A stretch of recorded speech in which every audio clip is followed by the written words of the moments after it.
On the surface, the iPad 10 looks good. It shares the modern, squared-off design of the higher-end iPad Air and iPad Pro, as well as having the new landscape camera and USB-C, all for $449. And this all sounds pretty good, and it is. But after a week with the iPad 10, I can tell you that there is more to this story. More specifically, there are some key compromises that the iPad 10 makes when considering the price and comparing it to the other iPads in the lineup.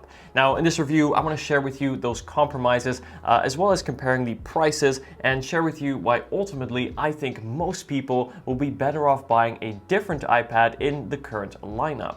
Okay, so to start, let me tell you about my spec and why I chose it.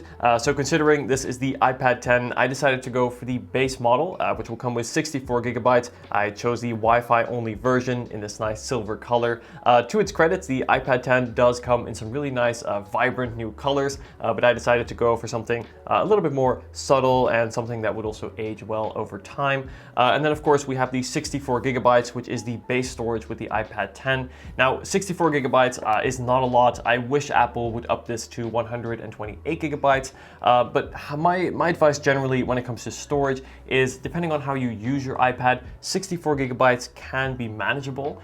For example, if you primarily are going to use your iPad for content consumption, for example, watching videos, listening to music, or just streaming things online, 64 gigabytes can be doable. However, if you're going to do any form of content creation, video editing, photo editing, or even extensive note-taking with a lot of photos, big text documents, things of this nature, 64 gigabytes will fill up very fast. And in that case, I do suggest jumping up to the higher storage options. So earlier in the video, I mentioned that the iPad 10 makes some pretty big compromises, and I'll get to those. But before that, I do want to touch on some of the positive, as there are some good things about the iPad 10, and most notably is the new design. Now, as you can see, compared to the previous iPad 9, this is a complete redesign, which now much more closely represents the iPad Air and the iPad Pro, with this more squared off look. You see we get those really flat edges going around the sides and the back.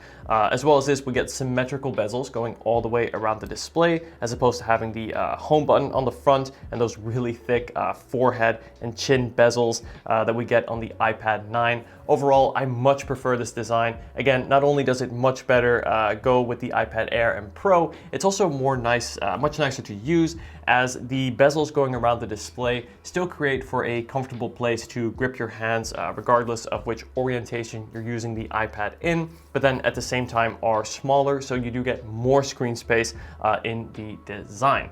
Now, the thickness is technically 10% thicker compared to the iPad Air and iPad Pro, though in day-to-day use, I can tell you that this is something that you don't really notice.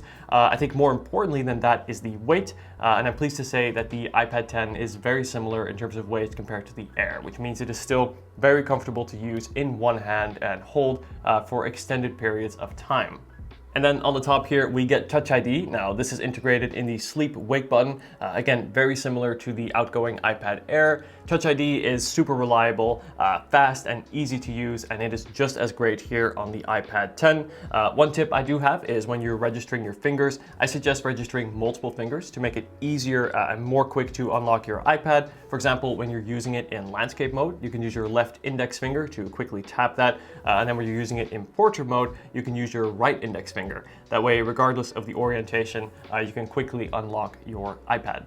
And then looking around, we also get more speakers on the iPad 10 compared to the iPad 9. So while we technically have 4 speaker grills, there are only 2 speakers, but this is still an upgrade from 1. So especially when you're using the iPad in landscape mode, you now get stereo sound, with audio coming both from the left as well as the right side. And when you're watching videos or playing games, I can tell you this makes a pretty significant difference. But my favorite design feature that the iPad 10 gets, and is in fact exclusive to the iPad 10, is the new front-facing camera, which has now been moved from the top middle in when the iPad is held in portrait mode to the right middle, which would now be the top center when you're using the iPad in landscape mode. Now, I don't know about you, but I use my iPad in landscape mode, I would say 80 to 90% of the time.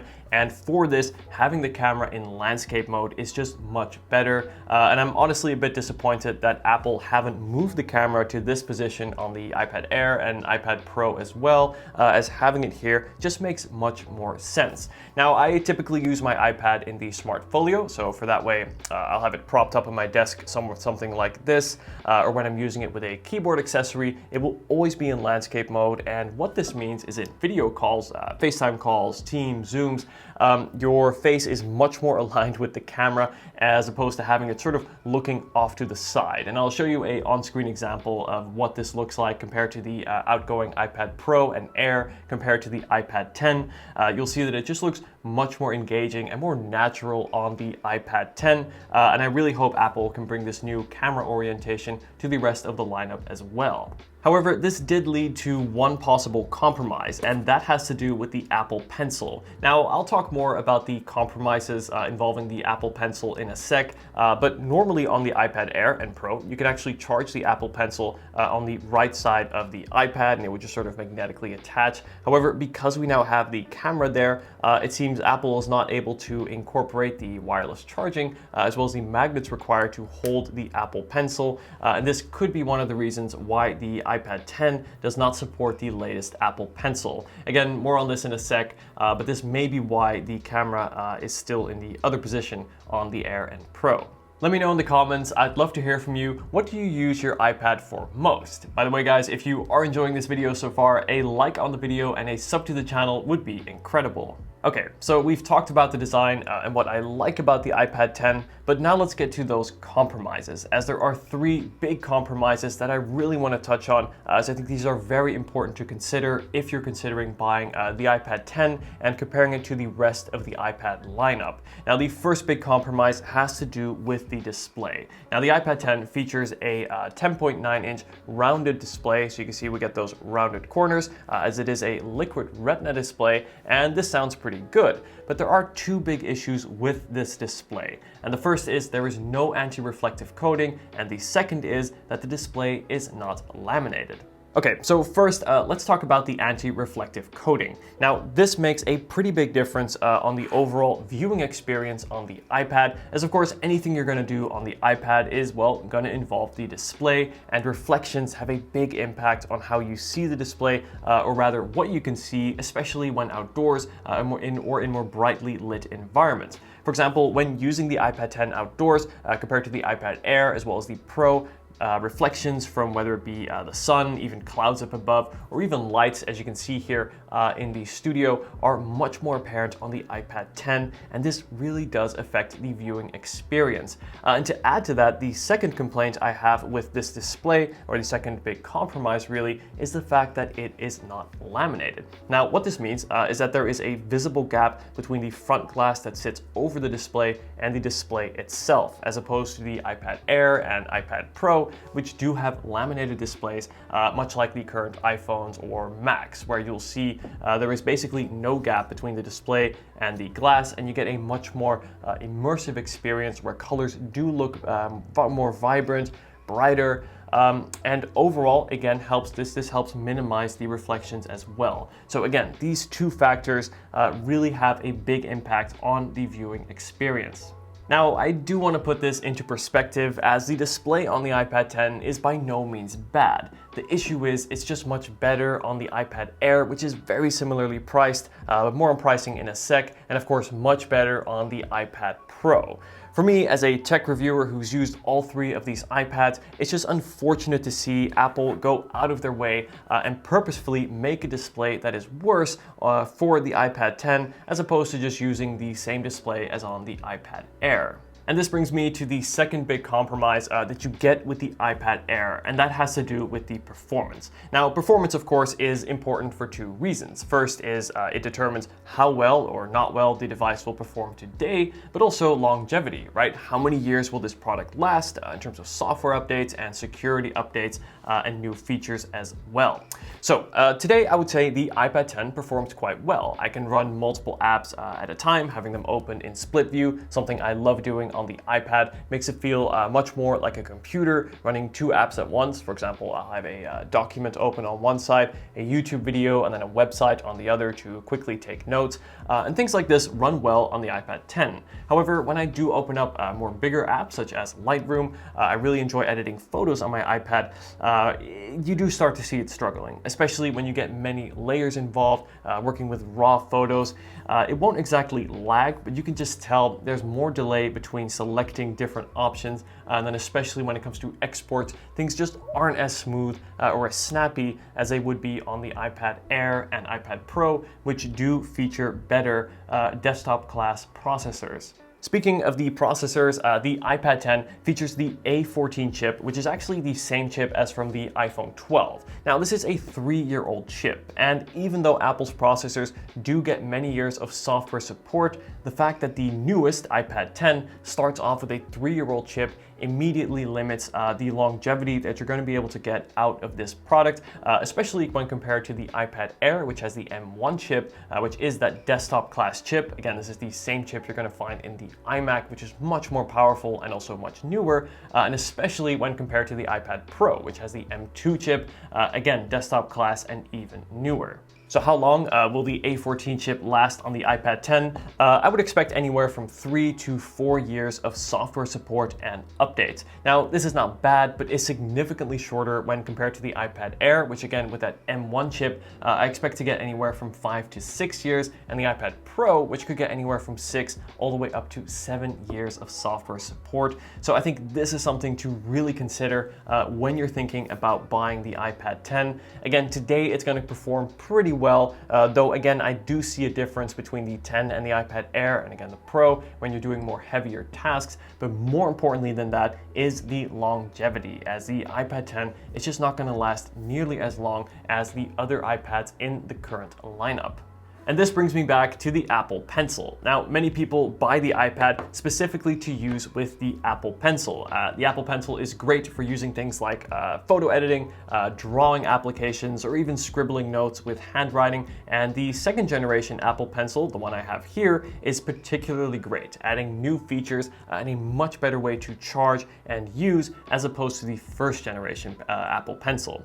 Now, the downside is that the iPad 10 only supports the first generation Apple Pencil and will not support this second generation Apple Pencil, meaning that you don't get the new features that come with the second generation, and you also get a much more complicated charging process compared to the second gen, which you can literally snap on the side of the iPad Air or Pro, not only to dock, but also to charge and pair. This will only work with the first generation Apple Pencil, which I don't have today, and there's a few reasons for this. The one is that I've always found it really strange to use. To plug it in, to charge it, you'd actually have to stick it into the bottom of the iPad. Now, this is how you would do it on the outgoing iPad 9. However, since the iPad 10 now uses USB-C as opposed to Lightning, which you'll find on the first generation Apple Pencil, you now need to use a cable and an adapter. So it's almost like you need a cable to an adapter first to change it to Lightning. Then from Lightning, you go with a cable to the Apple Pencil.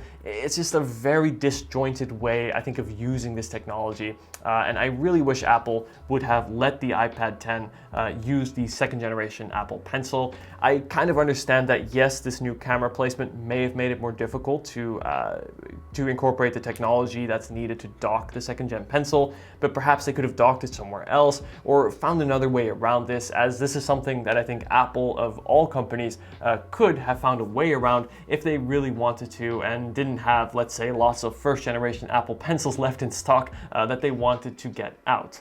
So to kind of round up my thoughts on the iPad 10, I can tell you that as a tech reviewer who has used the iPad 10, iPad Pro, as well as the Air, I find the iPad 10 to be a difficult product to recommend.